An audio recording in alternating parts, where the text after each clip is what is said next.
The Chevron Richmond refinery lies approximately 10 miles northeast of San Francisco in California's Contra Costa County. The 2,900-acre facility was initially established in 1902 and primarily makes transportation fuels such as gasoline and diesel, as well as lube oils. The refinery can process up to 250,000 barrels of crude oil per day.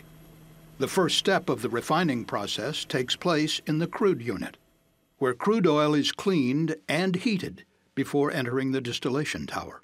Inside the tower, the crude oil is boiled. The vapor then condenses into various liquid hydrocarbon fractions, or streams, including jet fuel, diesel, and gas oil. The different streams exit the distillation tower through separate pipes or side cuts that lead to other sections of the refinery. On August 6, 2012, the crude unit was operating normally. Around 3:50 that afternoon, an operator was performing a routine check when he noticed a small puddle on the ground near the distillation tower. The liquid appeared to be dripping from an 8-inch insulated pipe 14 feet overhead. The leaking pipe was a section of the tower's number 4 side cut line, which operated at a temperature of 640 degrees Fahrenheit and contained light gas oil, a combustible liquid similar to diesel fuel. Chevron inspectors knew that over the years, the walls of the number 4 side cut had thinned due to corrosion, but they did not realize how close this particular segment was to failure. There was no shutoff valve between the pipe and the distillation tower, and no way to isolate the leak. The head operator was called to the scene. Although he believed the situation was serious, he did not believe the small leak warranted immediately shutting down the unit and stopping production. Following Chevron's standard practice for responding to hazardous leaks, refinery firefighters were sent to the scene. A number of managers, engineers, and technicians gathered there informally to assess the problem. The group discussed a recommendation from an operator to shut down the unit, but they decided to first try to pinpoint the leak by removing insulation from the pipe while the crude unit was still running. They hoped they could stop the leak with a temporary metal fitting known as a clamp. A Chevron firefighter tried using a pike pole to hook and pull away the insulation, but this poking action was deemed too dangerous because it was moving the pipe. The CSB later found that the tip of the pike likely caused a small puncture in the already thinned pipe. As the unit continued to operate, workers assembled scaffolding directly beneath the leaking pipe. 2 firefighters then used a hook to remove the insulation from the pipe. As they were working, hydrocarbon vapor began to flow out from underneath the insulation. The 2 firefighters backed away from the growing vapor cloud. As the hot vapor mixed with air, it ignited. That fire was quickly put out, and the 2 firefighters immediately climbed down off the scaffolding.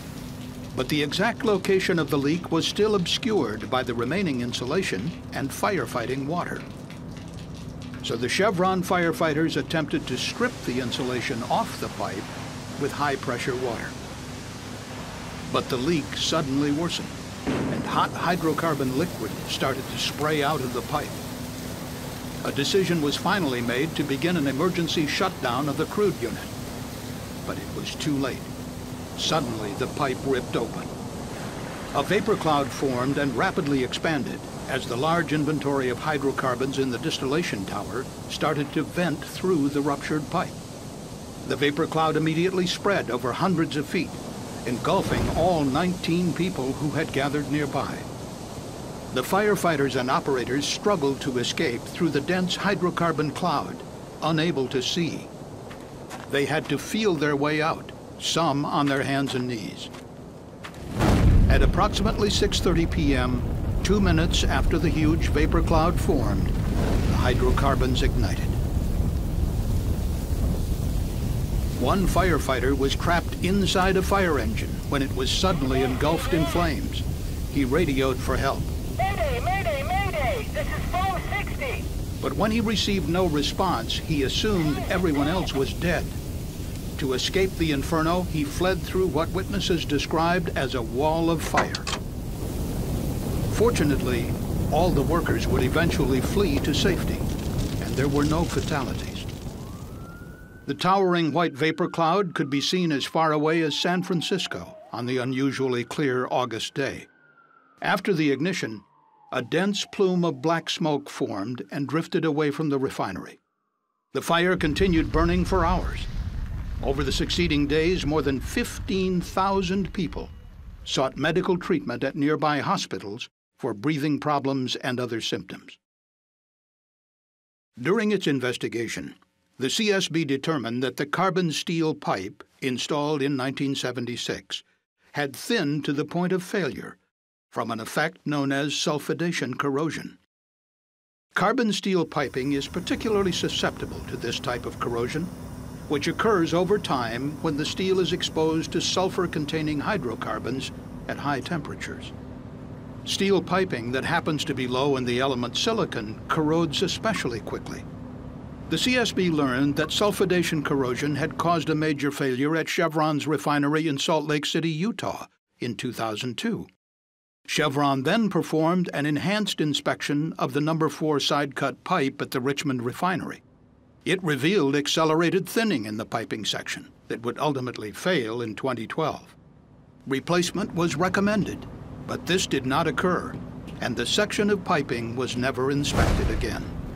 In 2009, Chevron experts recommended that every segment of high-risk carbon steel piping be inspected for corrosion. However, this was not done. During a maintenance turnaround of the crude unit in 2011, Chevron inspectors examined some, but not all, locations along the No. 4 side cut and found significant thinning.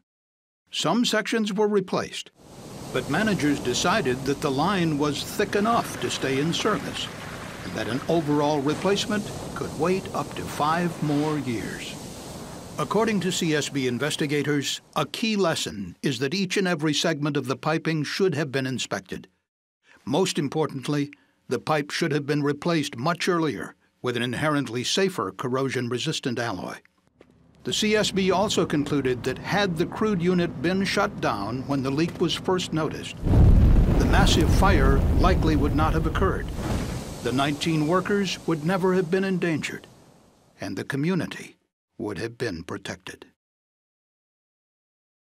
For more information on the CSB Chevron investigation, please visit csb.gov. Ground monitor, we're going to supply from this hydrant. We got to supply that ground monitor with our 5-inch. Oh, okay. I see it. All right, so you may want to add back in.